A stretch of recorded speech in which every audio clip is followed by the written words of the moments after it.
నుంచి వచ్చి మరి వ్యవసాయ మార్కెట్ కమిటీ ప్రమాణ స్వీకారోత్సవ కార్యక్రమంలో పాల్గొన్నటువంటి మా అక్కలకు, అన్నలకు, తమ్ముళ్లకు, పెద్దలకు మీ అందరికీ హృదయపూర్వక నమస్కారాలు.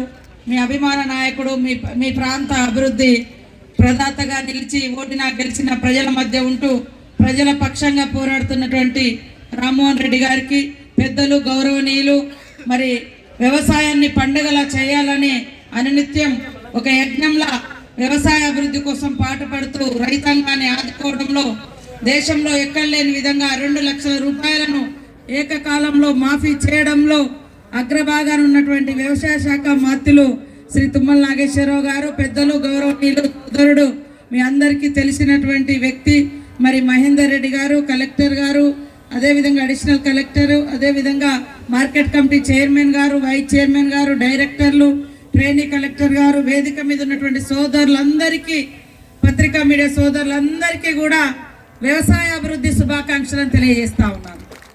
వ్యవసాయ ఉద్యమ శుభాకాంక్షలు, వ్యవసాయ అభివృద్ధి శుభాకాంక్షలను తెలియజేస్తా ఉన్నాను. వ్యవసాయం అనేది ఎప్పుడు కూడా పండగలా ఉండాలి. పండగలా ఉంటేనే ప్రతి ఇల్లు కూడా సంతోషంగా ఉంటుంది. అందరం గవర్నమెంట్ ఉద్యోగాల కంటే కానీ వ్యవసాయం కూడా ఒక గొప్ప శాస్త్రవేత్తలు చేసేటువంటి పని.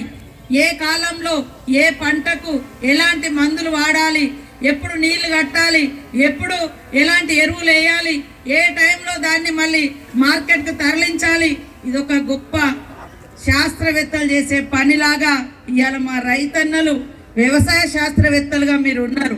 కాబట్టి ఈ గవర్నమెంట్కు సీఎం రేవంత్ రెడ్డి గారికి కానీ మాకు కానీ మరి వ్యవసాయాన్ని ఆదుకోవాలి, వ్యవసాయాన్ని అభివృద్ధి చేయాలి, రైతన్నలను ఆదుకోవాలని ఇవాళ రైతుల కోసం ప్రత్యేకంగా పథకాలు తీసుకొచ్చి ఇచ్చిన మాట నిలబెట్టుకున్నటువంటి ప్రభుత్వం ఈనాటి మన ప్రభుత్వం. అదేవిధంగా ఇంకా కొంతమందికి రుణమాఫీ కానటువంటి వాళ్ళు ఉన్నారు. దాంట్లో రకరకాల సమస్యలు ఉన్నాయి. కొన్ని టెక్నికల్గా ఉండొచ్చు, కొన్ని గత ప్రభుత్వం మాఫీ చేయకపోవడం మూలంగా 20-30 లక్షల మంది రైతులై అట్లా ఇంకా పెండింగ్లో ఉన్నాయి. గతంలో వాళ్ళ ఎవరి కూడా మాఫీ చేయలేనటువంటి పరిస్థితి కూడా ఉంది.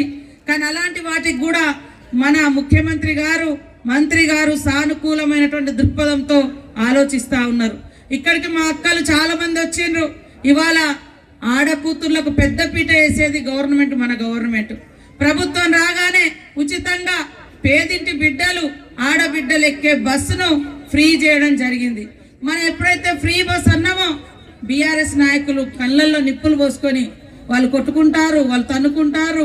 వాళ్ళ ఆడోళ్ళు ఒక బస్సులలో ఉంటే కలిసి ఉండరు. ఈ బస్సు ఎందుకు, అరే ఇవాళ ఇక్కడ నుంచి మీరు హైదరాబాద్ పోవాలి, అక్కడ ఒక బిడ్డ ఉంటుంది, హాస్టల్లో ఉండొచ్చు, హాస్పిటల్ ఉండొచ్చు. ఆపత్తి అంటే మరి చేతిలో రూపాయి లేకున్నా పోయి బస్సు ఎక్కితే మీరు హైదరాబాద్లో ఈరోజు దిగగలుగుతున్నారు. కానీ గతంలో మరి ఎటు పోలేక వాయిదా వేసుకున్నారు. ఇవాళ పేదింటి బిడ్డలు ఇల్లు సరిగా లేకున్నా ఇంట్లో వెలుతురు ఉచితంగా వస్తుందంటే ఈరోజు మన ప్రభుత్వం తీసుకున్నటువంటి 200 యూనిట్ల ఫ్రీ కరెంటు. గతంలో కాంగ్రెస్ ఉన్నప్పుడు సోనియమ్మ గారి నాయకత్వంలో 500కే సిలిండర్ ఉండే. ఈ 10 ఏళ్ళు బీజేపీ, బీఆర్ఎస్ పార్టీలు 500 సిలిండర్ను 1200కి చేసారు. దాన్ని మళ్ళీ మనం 500కే ఇస్తున్నమాట నిజమా కాదా ఆలోచించండి. ఈరోజు సన్న వడ్లు పండించేది కూడా మన జనాలకు సన్న బియ్యం తినిపియాలన్నటువంటి ఉద్దేశంతో కొన్ని ఉన్నతమైనటువంటి వర్గాలు మరి డబ్బున్నోళ్ళే సన్న బియ్యం తింటున్నారు. మా పేదింటి బిడ్డలు కూడా సన్న బియ్యం తినాలని ఒక తండ్రి పాత్ర, ఒక తమ్ముడి పాత్ర, అన్న పాత్రలో సీఎం గారు మరి వ్యవసాయ శాఖ మంత్రి గారు మేమందరం కూడా ఈ నిర్ణయం తీసుకొని ఇవాళ సన్న వడ్లు పండిస్తే వాళ్ళకి 500 బోనస్ వస్తుంది.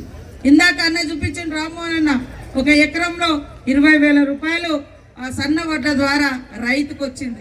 చెమటోడ్చే రైతుకు, సన్న వడ్లు పండించినటువంటి రైతుకు, అది కౌలు రైతైనా కానీ పట్టా లేని రైతైనా కానీ ఆయన ధాన్యం, సన్న ధాన్యం మార్కెట్కి వస్తే 500 క్వింటాల్కు అదనంగా వస్తుంది. కాబట్టి కష్టానికి తగ్గ ఫలితం అందించేది మన కాంగ్రెస్ ప్రభుత్వం. కాబట్టి మీరు కూడా అందరూ ఆలోచించాలి. తప్పకుండా ఇచ్చిన మాట ప్రకారం ప్రతి వాగ్దానం చేస్తాం. ఇవాళ ఒకటేసారి అన్ని అంటే మనం ఇంట్లోనే ఇవాళ వ్యవసాయం అనుకుంటాం, పెట్టగానే మరి పంట చేతికి రాదు, కొంత టైం పడుతుంది. మనం కూడా దాదాపుగా అన్ని వాగ్దానాలు 6 గ్యారంటీలలో 1-2 మిగిలి ఉన్నాయి. మిగతా అన్నీ చేసుకుంటూ వస్తూ ఉన్నాం. అదేవిధంగా వ్యవసాయం కూడా ఇవాళ మన జిల్లాలకు వస్తే మరి కందులకు ఫేమస్ తాండూరు, అట్లా కందులు కానీ పెసళ్ళు కానీ ఇంకా ఉల్లిగడ్డలు కానీ ఇవన్నీ కూడా చిన్నప్పుడు చిన్న శనగలు కానీ ఇవన్నీ పండించేది. ఇవన్నీ కనుమరుగైపోయినాయి, బయట నుంచి కొనుక్కొచ్చుకుంటా ఉన్నాం. మేము మొన్న మహారాష్ట్ర పోతే ఎకరం చేను చూస్తే అలా చెరుకు ఉంది, అలా చిన్న పచ్చజొన్నలు ఉన్నాయి, అలా మొక్కజొన్నలు ఉన్నాయి, అలా వరి ఉంది, పత్తి ఉంది, చిన్న చిన్న శనగలు ఉన్నాయి, ఉల్లిగడ్డలు కూడా ఎక్కువ పండిస్తారు, ఉల్లిగడ్డలు కూడా ఉన్నాయి. ఇన్ని పంటలు వాళ్ళు పండిస్తూ ఉన్నారు. మనం ఒక దిక్కే పోతున్నాం. కాబట్టి పంటల మార్పిడి కూడా అవసరం. మనం ఇళ్ళల్లో ఏం వాడతామో ఆ పంట మనం పండించుకొని మనం తింటూ మిగతాది అమ్ముకునేటట్టు ఉంటే నిజంగా అందరికి ఉపయోగపడుతుంది. కాబట్టి రాబోయే కాలంలో కూడా ఈ రాష్ట్రంలో రైతులే రాజులు, మహిళలే మహారాణులు, యువకులే మరి ఈ రాష్ట్ర భవిష్యత్తు. కాబట్టి అందరి యొక్క సహకారంతో ఈ ప్రభుత్వం మరిన్ని సంక్షేమ కార్యక్రమాలు ముందుకు తీసుకెళ్తాయని తెలియజేస్తూ అందరికీ నమస్కారాలు. జై కిసాన్, జై కిసాన్. అదేవిధంగా